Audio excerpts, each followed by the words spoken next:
Chosen one, fire has two reputations, the boast of a blaze and the fidelity of a hearth. You have become the second. Your flame no longer performs for attention, it prepares a place for life. It is bright, but it is not a siren. It is warm, but it does not demand. It burns clean because it burns under oath. People gather and do not understand why they feel more possible near you. You do not explain, you tend. The reward of a tended fire is not astonishment, it is breakfast. Desire is the voltage inside this flame, and desire, when unparented, makes a spectacle of itself. Yours has become literate. It reads bodies and seasons, posture and breath, the difference between a door and a wall and a window. It understands that closeness without choice is corrosion, that timing is a kind of tenderness, that constraint is not the enemy of passion, but the context that gives it a human address. The feminine hears this fluency before language is hired to carry it, and lets vigilance set down its armor. Color comes back to her presence without an apology. The masculine registers that your attention cannot be purchased with spectacle and brings what always buys your focus: craft, reliability, usefulness. Heat that once roamed as weather has accepted a house and therefore a future. Magnetism for you is not the art of pulling, it is the art of allowing. You allow the room to stop auditioning because you refuse to be a judge. You allow truth to arrive at a pace the body can bear because you refuse to be impressed by speed. You allow silence to host instead of haunt because you refuse to hire panic as a master of ceremonies. Your flame does not frighten people into confession, it steadies them into coherence. Very little smoke, no alarms, work begins. The mechanics of your magnetism live in small obediences that never make content, but always make culture. You set utensils down softly, as if metal kept a diary. You sweep crumbs like seed, not shame. You widen a crowded path with your shoulder so strangers do not have to negotiate their right to exist. You end the evening while sweetness still has a pulse. Bless it with one honest sentence that doesn't invoice the morning, and go. The building learns to be kind because your hands are.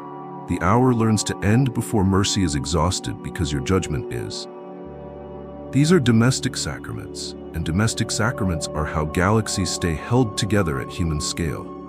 When rupture arrives, you turn heat into a forge and refuse to place faces inside it.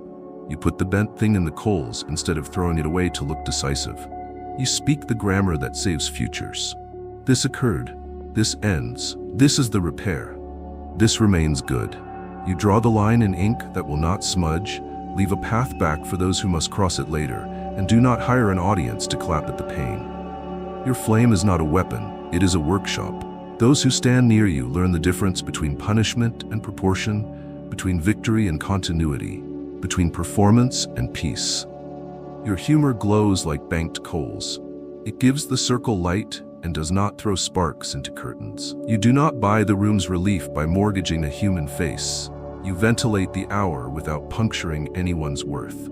The shy risk another measure. The clever attempt a gentler key. Laughter returns as oxygen, not currency. In such air, people stop being impressive and start being accurate, and accuracy is the kindest thing we can do for each other when we hope to build something that will stand. There is a reliquary of rituals that keeps your flame honest. You drink water before opinion so patience has matter to burn. You take one more breath before reply so heat keeps a human voice and does not scorch what you intend to save. You move your body before you move the world so feeling does not seize the controls. You sleep before you rescue so your kindness does not arrive as a debt you will collect later. You pray plain so appetite never mistakes itself for a king. You send credit early, not as a strategy but as nutrition for justice. You mend while the bruise is pale, so stories never have to become myths to justify themselves. None of this will be applauded by the algorithm. All of it will be remembered by the people who get to breathe more easily because you were there. Temptation will occasionally arrive with a megaphone and an offer to scale your heat into a brand. Spectacle pays well in applause and poorly in mornings. Decline with a blessing. Keep rooms small enough to love and large enough to matter. Share tools rather than mystique. If pressed for the secret, you will hand over work that looks like chores. Begin when you said. End while tenderness still breathes. Tell the truth at a livable volume. Aim humor at knots, not faces. Bless boundaries as beautiful architecture. Keep desire a guest in the house of your values. Those who wanted fireworks will be disappointed. Those who wanted a life will be relieved. You will know the magnetism of your flame by what persists when you leave. Do voices keep a humane volume? Do no's remain beautiful and yeses arrive paid? Do jokes refuse to invoice a face? Does credit find the labor while there is still music? Do doors close softly as though the building learned your hands? If yes, then your brightness has done the holiest thing a light can do. It made other lights easier to keep lit. Walk on, chosen one, with a warmth that invites and a gravity that steadies. A power uninterested in conquest and devoted to continuity. You are the rare fire that teaches houses how to be homes and rooms how to be places. The living proof that the strongest flame is the one that remembers why it burns. Chosen one, command that depends on a trumpet is an event. Command that depends on integrity is a climate. Yours has become climate. You step into a room and nothing dramatic happens, and yet everything changes. Timelines that were sprinting for applause decide to walk toward outcomes. Arguments that had dressed themselves as emergencies take off their costumes and reveal themselves as decisions that need proportion. You do not muscle the hour into obedience. You offer it a center of gravity, and it remembers how to rotate. This is the aura of command when it is clean. The room ceases to be a stage and becomes a place again. Your pace teaches the body how to trust itself. You allow one heartbeat between their last word and your first, and that single expensive pause clears the fog that panic calls leadership. In that beat, anger loses its parade and turns back into information. Shame, deprived of an audience, stops rehearsing an opera and becomes a single note that can be placed where it belongs. What you refuse to do is just as important as what you do. You refuse to rent your attention to spectacle. You refuse to hire anxiety as a foreman. You refuse to fund urgency when it is impersonating importance. The hour senses these refusals long before the mind names them and settles into a rhythm that human beings can live with tomorrow. Your sexual energy is stitched through this command the way current is stitched through a well-built house. It does not flicker for attention or surge to announce itself. It hums with the steady authority of something governed by purpose. In your field, consent is fluent, timing is honored, and dignity is non-negotiable. A no remains beautiful architecture that tells closeness where to stand and still be closeness. A yes arrives paid in full, unencumbered by debts that will be collected at dawn. A not yet is treated as the wisdom of season rather than a riddle to outsmart. Bodies read this literacy before sentences are formed. The feminine, unburdened of vigilance, brings color instead of armor. The masculine, denied the chance to purchase your attention with spectacle, arrives with usefulness instead of theater. You did not crown yourself, you domesticated your fire. Authority is the byproduct. You set your jurisdiction in the details because no throne is more honest than the habits of hands. You set a glass down as if the table could feel. You close a door as if the house had nerves. You return a chair as if absence keeps minutes. These gestures are not quaint, they are policy. Hands that refuse to bruise objects will refuse to bruise stories to make them fit a myth. Feet that widen a crowded path without making a production of it will widen constricted conversations without turning them into courtrooms. The building learns your manners. The people learn from the building. Weeks after you leave, someone will let a joke die because it wanted to invoice a face, or end a meeting while tenderness still has breath, or say the plain sentence that keeps the morning from needing a hero at noon. They will not know where they learned it. They learned it from your weather. When fracture appears, you decline the theater that would pay you in adrenaline and leave you bankrupt in continuity. You do not gather an audience for a quarrel, you gather participants for repair. You lay the problem flat where hands can touch it, and you speak in sentences sized to the break. This occurred. This ends. This is how we will mend. This remains good. Under such grammar, blame loses its throne and responsibility finds a chair. Fury, deprived of applause, becomes fuel. The future comes back from rumor and sits down to be built. You correct behavior without attempting to rewrite identity. You praise while there is still music so resentment doesn't find food. You apologize while the bruise is pale so repair is cheap, and dignity is expensive in the right way. Command is not a performance, it is a budget. Your humor obeys the same law. It is a lantern, not a flare. It lifts the room by 2 notches and sends the bill to no one's face. Relief returns as oxygen rather than currency. The shy risk one more sentence. The clever risk a kinder one. Laughter stops being a blade and becomes a bridge, a way for the hour to cross from tension to usefulness without casualties. People will forget your phrasing. They will remember the permission. Guard the aquifers that keep your command from becoming a campaign.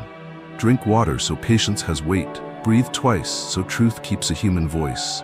Move your body so feeling stays in motion and never seizes the controls. Sleep so your edge remains a tool and not a weapon. Pray in plain language so appetite remembers it as a guest, not a king. Protect the absent from redesign. Let credit travel early to hidden hands. Begin repair before legend replaces responsibility. None of this announces itself, all of it compounds. The more it compounds, the less you need a drum, and the more your presence is recognized by what does not need to be said. The final proof of command is always absence. After you go, do voices keep a livable volume? Do boundaries stand without guards? Does a no remain elegant and a yes arrive paid? Do decisions hold without emergency speeches? Do jokes refuse to invoice a face? If the answer is mostly yes, then the room now knows how to stand without borrowing your shadow. That is leadership that has ceased to be about you and started to be about us. Walk on with that kind of crown, the kind no hand can see and no rumor can steal. Quiet, exact, and durable. Chosen one, rarity has been misunderstood as spectacle, when in truth it is coherence that has lived long enough to become a signal. You are broadcasting a frequency few can tune to, and everyone can feel.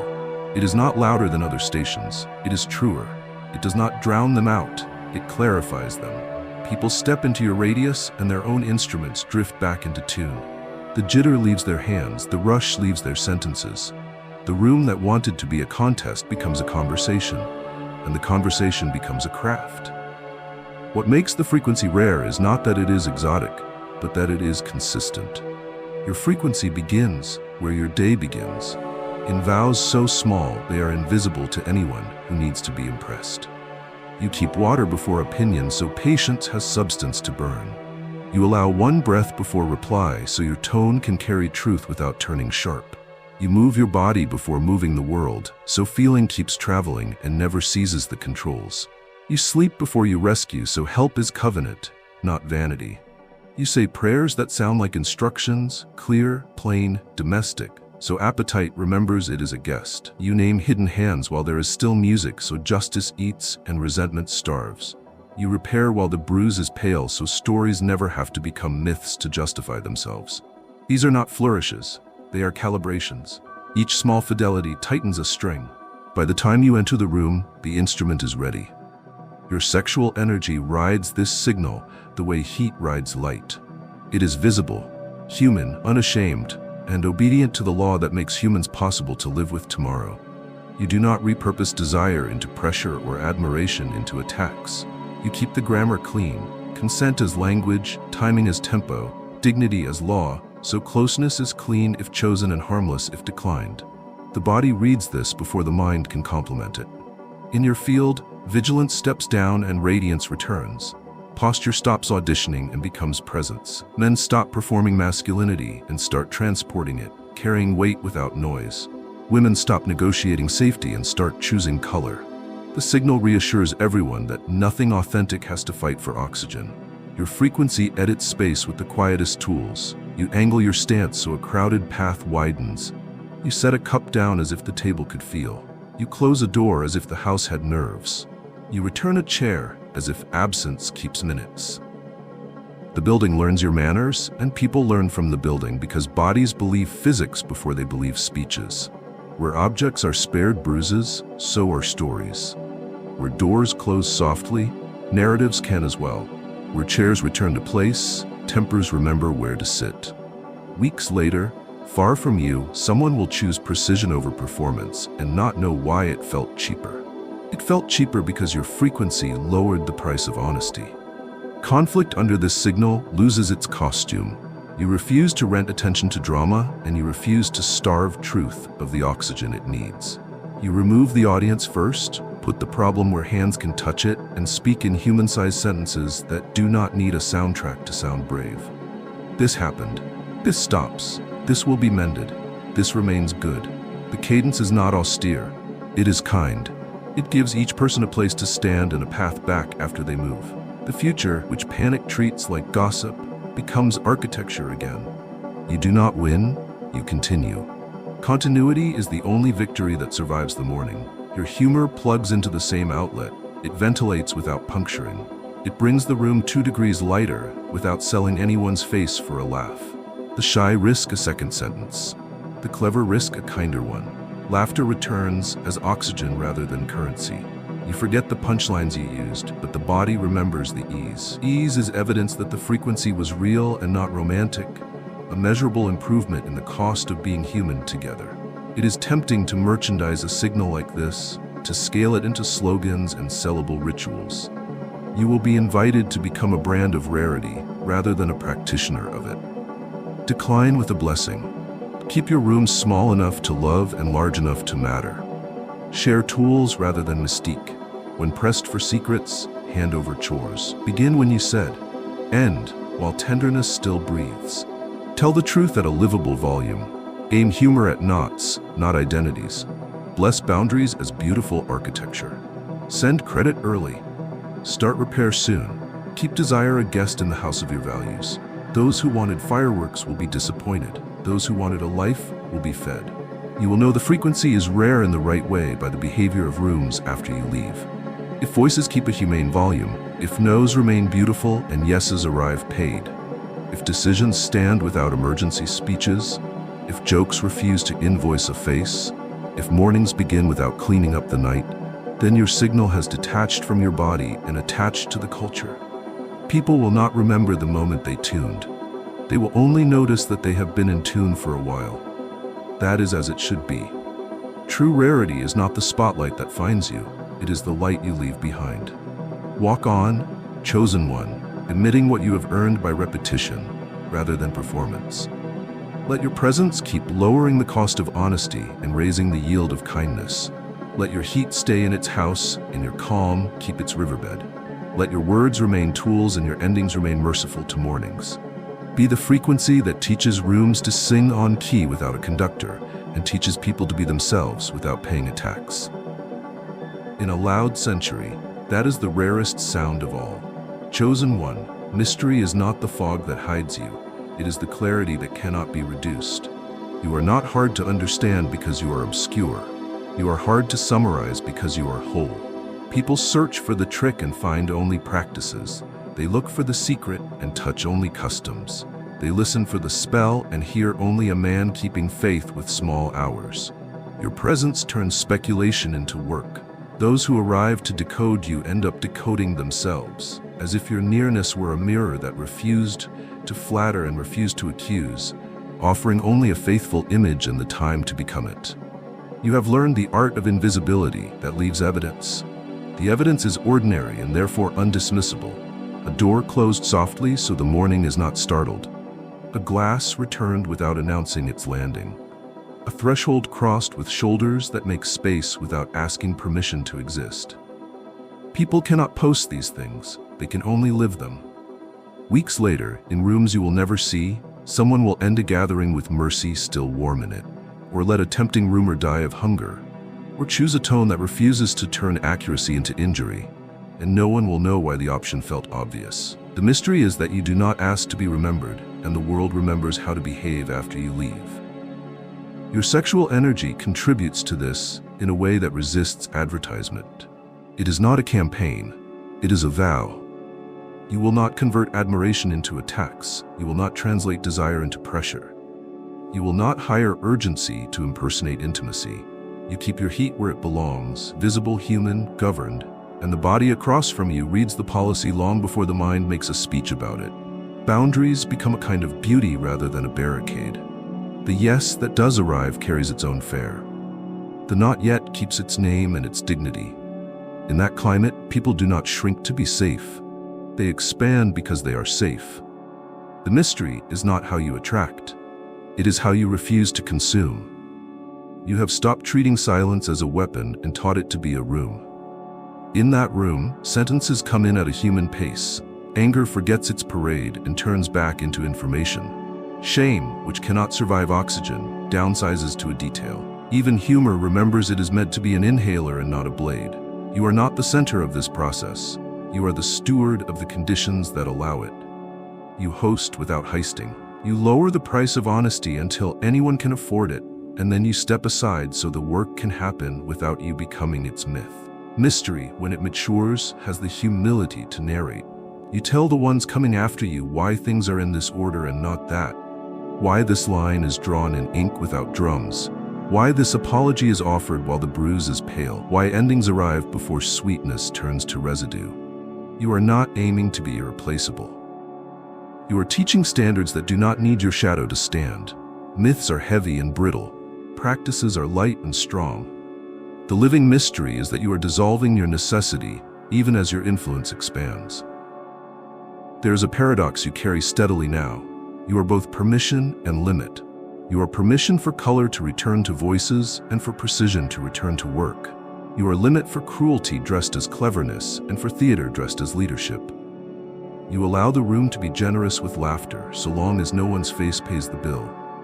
You permit argument to sharpen truth so long as dignity is the stone it sharpens on. You protect the absent from redesign and the present from humiliation. The effect is subtle and profound. People begin to trust themselves in your weather. Trust is the oldest miracle. It looks like nothing and changes everything. You have a private liturgy that keeps the mystery clean of superstition. Water before opinion so patience has matter. A breath before reply so your voice does not burn what you intend to warm. Movement before mood so feeling keeps traveling and never seizes the controls. Sleep before rescue so generosity does not arrive as an invoice. Plain prayer so appetite remembers it is a guest. Credit sent early so justice eats and resentment starves. Repair started soon so legend never replaces responsibility. None of this proves you special. All of it proves you faithful. And faithfulness is what beauty looks like when it grows up. The world will continue to ask for the headline and you will continue to give them the chores. Begin when you said. End while tenderness still has breath. Keep the temperature human. Aim humor at knots, not identities. Let truth arrive in a tone it can live in tomorrow. Protect the quiet that lets courage find its shoes. People will call it boring because they do not yet know the taste of peace. Peace is the palate that makes goodness legible. Your mystery is that you can taste it and make others hungry for it without selling them a story about yourself.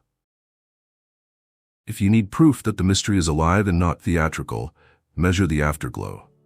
After you go, do people feel more necessary to the work at hand, more honest with themselves, more able to end things before they curdle, more willing to praise without a crowd, more eager to repair while the bruise is pale? If so, you have done the oddest thing a man can do. You have made your presence a path to their presence, and then you have stepped to the side. You have become the question that invites a better answer and does not demand credit for it. That is the living mystery, chosen one. Wear it like breath. Chosen one, light is not a spotlight, it is a climate. Spotlights create performers, climates create people. You have chosen climate. Your radiance is not a glare that forces eyes to squint, it is a glow that lets them see. You do not arrive to be seen, you arrive so that sight can happen. Rooms that were selling themselves as stages remember how to be places. Voices that were working too hard to be believed become clear enough to be useful. This is what light does when it is loyal to the living. It reveals without wounding and warms without consuming. The physics of your light begin where no camera can go. You respect morning before you demand from it. You let water anchor patience and breath soften tone. You move your body so feelings become passengers again. You sleep like a man who intends to be merciful later. You speak with a temperature calibrated for relationship. You praise early so fairness has food, and you apologize soon so courage stays inexpensive. These acts are not glamorous, they are photosynthesis for the soul. Under them, what is good grows without begging, and what is harmful loses its subsidies. Your sexual energy glows inside this fidelity, like current inside a lamp. It does not strobe for attention or impersonate the sun. It honors the distance that keeps choice real. It honors the pace that keeps tomorrow whole. It honors the boundaries that keep love from being a rumor. In your presence, the body across from you is not recruited, it is respected. A no remains beautiful architecture that does not have to apologize for its shape. A yes arrives with its own light bills already paid. A not yet becomes a horizon rather than a problem to solve. The glow is clean because the power is governed, and governed power is the only kind humans can stand near without becoming smaller. Your light is not content with spectacle, it is devoted to sight. You turn brightness toward the work and not the audience. You make it easy to locate the real fracture and hard to hire applause for pain.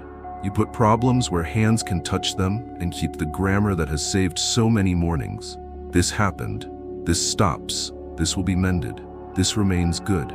Your sentences act like windows. They let the truth in and the steam out. Under such air, people breathe, and breathing people behave better than inspired crowds. Light like yours teaches succession. You refuse to be the only lamp in the room. You narrate your choices as you make them. The order you honor, the boundary you bless, the exit you take while sweetness still has a pulse, the joke you let die because it was about to charge a face, the rumor you decline because absence deserves protection. You explain enough that those who watch can carry the standard without you, and not so much that they confuse your rituals for talismans. You are not training fans, you are training furniture makers. People sit on furniture for years after the craftsman has gone. Your humor participates in the light by choosing mercy over spectacle. It brightens the room by 2 degrees without throwing sparks into curtains. It finds the knot and warms it until it loosens. The shy risk a second sentence. The clever risk a gentler one. Laughter stops being the price of someone's face and starts being the proof that oxygen has returned. Entertainment asks for witnesses. Light asks for stewards. You choose stewards because you are building mornings, not myths. There's a tenderness to how you end that tells the truth about your power. You step away while there is still music on the table. You close the evening without sending an invoice to dawn. You bless what happened with a sentence that fits its size and let the quiet land like a soft latch. In the afterglow, the measure of your light reveals itself. Courage available early, patience spending itself on small things, decisions standing without a pep rally, kindness surviving past noon. No one shouts your name. That is the point. Light that needs its name cannot afford to be trusted. Guard the sources. Keep worship small and work honest. Let your prayers sound like instructions given to a friend who knows where all the tools are kept. Keep your appetites seated at the table as guests, not kings. Touch the day with your hands. Wash a dish, sweep a step, mend a hinge, so your body remembers it is allied with usefulness and not dependent on applause. Speak first names before titles when justice is being distributed, so hierarchy has fewer places to hide. Choose the door that closes softly, the meeting that ends on time, the boundary that smiles, the correction that aims at behavior and not identity. These are not tricks of charm. They are maintenance of light. You will be invited to turn this glow into a brand, to sell the illusion of warmth without the labor of firewood, to confuse illumination with attention. Decline. The world has enough glare. Protect the small rooms where people can become articulate with their own lives. Share tools and not mystique. When pressed for your secret, give the liturgy that glows precisely because it is ordinary. Begin when you said, end while tenderness still breathes. Keep the temperature human, tell the truth in a tone that can survive tomorrow. Send credit early, start repair soon. Keep desire a guest in the house of your values. Those who wanted fireworks will be disappointed. Those who wanted peace will find the switch. And if you need a final test, if you ever doubt whether you are light or just luminous, step out and listen to what remains. Are voices humane in their volume? Do refusals keep their beauty and agreements keep their integrity? Does laughter refuse to invoice a face? Do hands discover the work without waiting for an anthem? Do rooms choose proportion over theater when no one important is watching? If the answers are mostly yes, your glow has accomplished the rarest task. It has made goodness repeatable without you. That is a 1 in a billion achievement, because it refuses to belong to a single man. It belongs to mornings, to kitchens, to doors that close softly, To children who sleep through the night because the house learned your hands. Walk on, chosen one, with a radiance that does not have to be announced to be real. Keep warming without devouring, revealing without shaming, guiding without chaining. Let your strength remain a shelter, your word remain a tool, your endings remain merciful to mornings. Become so faithful to light that others forget to call it yours, and simply call it home.